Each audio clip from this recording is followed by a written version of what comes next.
ने नहीं, ये मेरे बाबा साहब की बदौलत है। बाबा साहब के द्वारा लिखे गए संविधान की बदौलत है। चैलेंज देते हुए कहा, मनुस्मृति जलाने वाला दिन था 25 दिसंबर। उसने कहा कि हाथरस के अंदर यदि कोई भोजन है या कोई बाबा साहब का अनुयायी है, बाबा साहब का बच्चा है, तो हाथरस के अंदर मनुस्मृति को जला के दिखाओ। और रिकॉर्ड वीडियो सोशल मीडिया पे वायरल करते हुए उसने कहा था, सम्मानित साथियों, जब वो वीडियो मैंने देखा तो मुझे बड़ा क्रोध आया, बड़ा गुस्सा आया। गुस्सा इसलिए आया क्योंकि उसने मेरे समाज को ललकारा था। बात यहाँ समाज की आई तो मैं पीछे नहीं हटी। हमारे साथी उसका चैलेंज स्वीकार करते हुए 20 रोड पर 20 सड़क पर मनुस्मृति जलाने का काम किया आपकी बहन एकता सिंह ने। आज उसी के खातिर हमें मुकदमा चल रहा है। हमें बता रहे, पूछते हैं जिस देवी देवता को हम मानते हैं, जब सावित्रीबाई फूले पे जब कीचड़ फेंके जा रहे थे, उनको पत्थर मारे जा रहे थे कि ये लोग दलितों को ना पढ़ाए, तो मैं पूछती हूँ उस समय वो भगवान इस धरती पर आकर क्यों नहीं बोला कि इन दलितों को भी पढ़ने का अधिकार है, इन अछूतों को भी पढ़ने का अधिकार है, इन महिलाओं को भी पढ़ने का अधिकार है। मेरी माँ से बोलना चाहूंगी कि संविधान को खत्म करने पर बार बार वार किया जाता है, संविधान को बदलने की बार बार बात की जाती है। तो अपने युवा साथियों से और अपनी माँ से कहना चाहूंगी, यदि संविधान बचाने के लिए अपनी जान देनी पड़ जाए तो मेरी माँ और मेरे युवा साथियों हंसते हंसते दे देना, क्योंकि आज आपके अंदर जो सांसें चल रही है ये भारतीय संविधान की बदौलत है, ना कि किसी देवी देवता और किसी नेता की बदौलत नहीं है। आज आप सर उठाकर चल रहे हो, सर उठा के जी रहे हो, ये डॉक्टर B.R. अम्बेडकर जी की देन है। तो उनके द्वारा लिखे गए संविधान को बचाना भी आप सबकी जिम्मेदारी है, क्योंकि संविधान है तो आप है और हम है और ये देश है। माता सावित्रीबाई फूले जी को ये कितने लोग जानते हैं? जानते हो? माता सावित्रीबाई फूले हम लोगों को बताया जाता है हिंदू। मैं आप लोगों से पूछती हूँ, क्या वाकई में हम लोग हिंदू हैं? नहीं है, पर कुछ लोग हिंदू मानते हैं अपने आप को। तो एक बात कहूंगी, यदि वाकई में हम हिंदू हैं तो सावित्रीबाई फूले और ज्योतिबा फूले जी ने एक स्कूल खोला था और उस स्कूल में महिलाओं को पढ़ाएंगे, दलितों को पढ़ाएंगे, अछूतों को पढ़ाएंगे। पर इन ब्राह्मणवादी लोगों ने दीवारों पे बड़े बड़े शब्दों में लिख दिया कि ये लोग हमारे धर्म को भ्रष्ट कर रहे हैं, क्योंकि ये लोग महिलाओं को पढ़ाएंगे, अछूतों को पढ़ाएंगे, दलितों को पढ़ाएंगे। अरे मैं पूछती हूँ, जिस धर्म को आप लोग मानते हो, अपने आप को हिंदू मानते हो, क्या वो धर्म हमारा है? जो धर्म हमको नीच बताता है, जो धर्म हमको नीच बताता है, क्या वो धर्म हमारा हुआ? नहीं हुआ।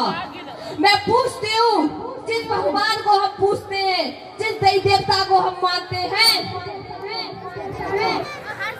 जब सावित्रीबाई फूले पे जब कीचड़ फेंके जा रहे थे, उनको पत्थर मारे जा रहे थे कि ये लोग दलितों को ना पढ़ाए, तो मैं पूछती हूँ उस समय वो भगवान इस धरती पर आकर क्यों नहीं बोला कि इन दलितों को भी पढ़ने का अधिकार है, इन अछूतों को भी पढ़ने का अधिकार है, इन महिलाओं को भी पढ़ने का अधिकार है। मेरी माँ, आज आपको शिक्षा का अधिकार मिला है, आज आपको नौकरी करने का अधिकार मिला है, आज आपको ये खुले में बैठने का अधिकार मिला है। ये किसी देवी देवता या किसी नेता ने नहीं, ये मेरे बाबा साहब की बदौलत है।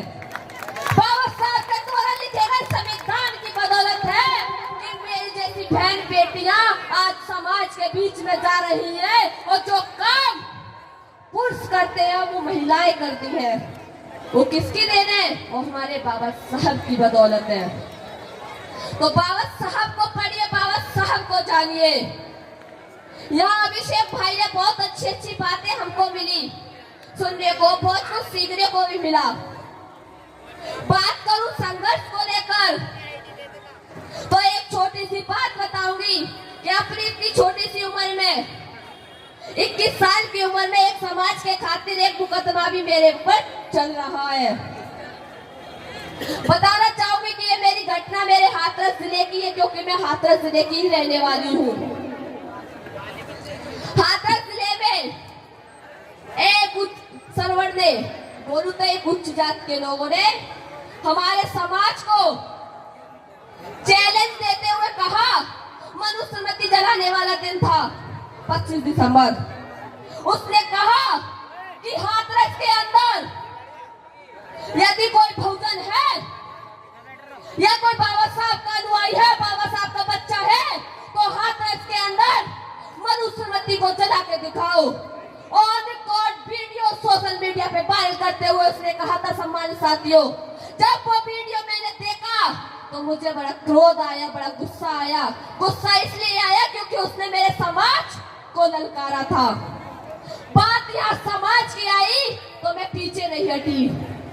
हमारे साथी उसका चैलेंज स्वीकार करते हुए 20 रोड पर, 20 सड़क पर मनुस्मृति जलाने का काम किया आपकी बहन एकता सिंह ने। आज उसी के खातिर हमें मुकदमा चल रहा है। और मैं बताना चाहूंगी कि मनुस्मृति क्या है। मनुस्मृति मेरी माओ बहनों वो किताब है जो हम महिलाओं को नीच बताती है, जो हम महिलाओं को अछूत बताती है, जो हम महिलाओं को पैरों की जूती बताती है। मैंने उस किताब को जलाने का काम किया जिस किताब को बाबा साहब परसों पहले जला चुके थे। तो मेरे समाज साथी एक बात और अपनी माँ से छोटी सी बात कहकर अपनी बात को मैं यही खत्म करूंगी। बात करूंगी सम्मान की, स्वाभिमान की, इज्जत की। अपनी बहनों से, अपनी छोटी बड़ी बहनों से जो शिक्षा लेने के लिए कॉलेज जाती हैं, स्कूल जाती हैं। हमारे माँ बाप, हमारे भाई हमको कॉलेज भेजते हैं, स्कूल भेजते हैं कि हमारी बहन या बेटी अच्छी शिक्षा प्राप्त कर ले, अच्छी नौकरी प्राप्त कर ले। थोड़ा घुमा फिरा के इस बात को बोलूंगी और उम्मीद करूंगी कि मेरी माएं समझने की कोशिश करेंगी, मेरी बहनें समझने की कोशिश करेंगी। एक बाप की जो पगड़ी होती है, एक भाई का जो सम्मान होता है, मेरी माँ और मेरी बहनों, जो बाप, जो भाई तुमको बड़ी शान से कॉलेज की ओर भेजता है, तो उस सम्मान को, स्वाभिमान को कभी गिराने का काम तो मत करना। क्योंकि जो भाई का सम्मान होता है, जो बाप की इज्जत होती है, वो एक बेटी होती है, या तो उसे नीचे गिरा दे या आसमान पे ले जाके खड़ी कर दे। तो मेरी माँ और मेरी बहनों, हमें अपने समाज का सर गर्व से ऊंचा करना है और ऐसा काम करना है कि हम बेटियां भी किसी से कमजोर नहीं है। और ये मेरी किसी बात का आप सभी को यदि बुरा लगा हो तो माफी तो मैं आप सभी से नहीं मांगूंगी, क्योंकि गलत मैंने कुछ बोला नहीं है।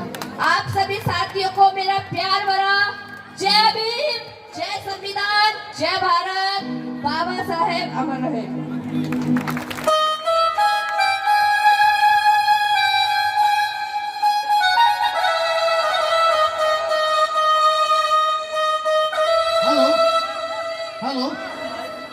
हेलो, आदरणीय ऋतिक रसवान जी और आदरणीय रोहित पॉप